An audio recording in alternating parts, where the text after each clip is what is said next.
کہ رسول اللہ صلی اللہ علیہ وسلم حضرت سیدہ عائشہ صدیقہ رضی اللہ تعالی عنہ کے ہاں تشریف فرما تھے۔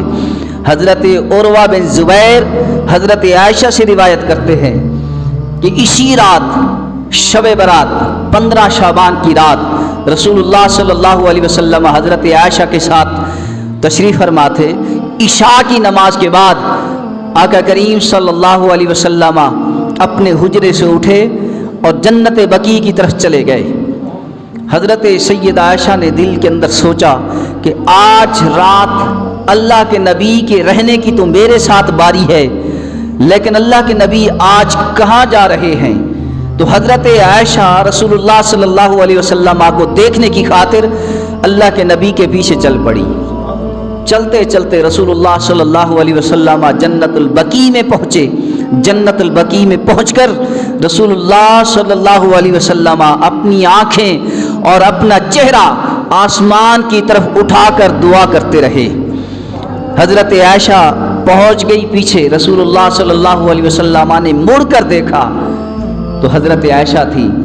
آپ نے فرمایا، اے عائشہ، کیا تمہیں گمان ہوا، کیا تم نے یہ خیال کیا کہ اللہ اور اس کا رسول تمہارے حق میں خیانت کریں گے؟ حضرت عائشہ نے کہا، یا رسول اللہ، میں نے ایسے گمان کیا، باقی میرا گمان یہی تھا، آج تو میرے ساتھ آپ کی باری تھی رہنے کی، میرا گمان یہی تھا کہ آپ بغیر بتائے چلے گئے، دل کے اندر گمان یہ آیا کہ آپ کسی دوسری بیوی کے ساتھ چلے گئے، اس کے پاس چلے گئے۔ رسول اللہ صلی اللہ علیہ وسلم نے فرمایا، اے عائشہ، نہیں، ایسی بات نہیں، کیا تجھے خبر نہیں کہ آج کون سی رات ہے؟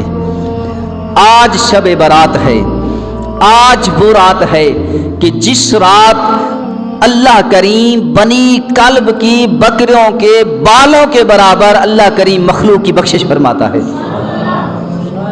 اب یہاں پر میں توجہ چاہتا ہوں کہ رسول اللہ صلی اللہ علیہ وسلم نے بنی کلب کی بکریوں سے تشبیہ کیوں دی؟ باقی قبیلے بھی تھے، بنی کین کا بھی ہے، بنی قریظہ بھی ہے، بنی سعد بھی، بہت سارے قبیلے تھے، پہلے قبیلے ہی تھے، بعد کے اندر یہ قومیں اور نسلیں اپنی اپنی قوم کی شناخت کی خاطر بنتی گئی۔ تو پہلے دور کے اندر رسول اللہ صلی اللہ علیہ وسلم کے دور میں قبیلے تھے، تو باقی قبیلے بھی تھے، تو رسول اللہ صلی اللہ علیہ وسلم نے بنی کلب کی بکریوں کی تشبیہ کیوں دی؟ اللہ کریم نے اس قبیلے کی تشبیہ اس لیے دی، جتنے بھی قبیلے تھے ان ساری قبیلوں سے بڑھ کر سب سے زیادہ بکریاں اسی قبیلے کی تھی، سب سے زیادہ بکریاں بنی کلب قبیلے کی تھی، اسی قبیلے کی تھی، اسی لیے رسول اللہ صلی اللہ علیہ وسلم نے اسی قبیلے کی تشبیہ دی۔ فرمایا کہ اس رات اللہ کریم بنی کلب کی بکریوں کے بالوں کے برابر اللہ کریم اپنی مخلوق کی بخشش و مغفرت فرماتا ہے۔